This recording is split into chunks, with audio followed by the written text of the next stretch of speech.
Friends, మీకు ఈ video నచ్చితే లైక్ చేయండి, సబ్స్క్రైబ్ చేయండి.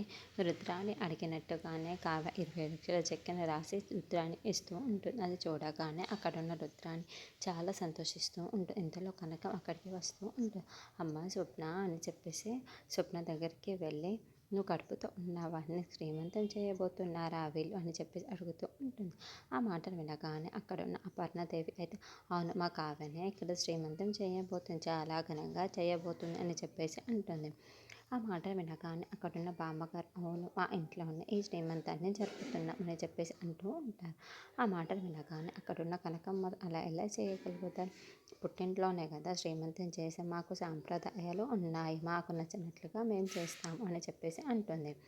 ఆ మాట వినగానే అక్కడున్న రుద్రాని ఒక్కసారిగా షాక్ అయిపోతూ ఉంటుంది. ఇంతలో అక్కడున్న కనకమ్మ ఎట్టి పరిస్థితుల్లోనూ ఆ శ్రీమంతాన్ని మా ఇంట్లోనే జరగాలి, ఎలా చేసినా సరే మా ఇంట్లోనే చేసుకోవాలి మేము అని చెప్పేసి అంటుంది.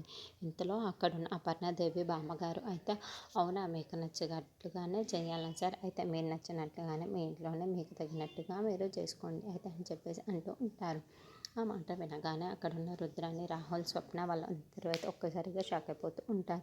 ఇంతలో అక్కడున్న కావ్య రుద్ర దగ్గరికి వెళ్ళి, ఇప్పుడు 5,000 లక్షల చెక్ అవసరం లేదు అనుకుంటాను, నా చేతికి ఇచ్చేస్తే చాలా మంచిది అని చెప్పేసి రుద్రాని చేతుల్లో నుండి చెక్కును లాగేసుకొని దాన్ని చింపేస్తూ ఉంటుంది. చూడగానే అక్కడున్న రుద్రాని అయితే చాలా బాధపడుతూ ఉంటుంది. ఇంతలో అక్కడ ఉన్న అపర్ణదేవి బామ్మగారు అయితే దానికి బాగా తిక్కత కుదిరింది అని చెప్పేసి అనుకుంటూ ఉంటారు.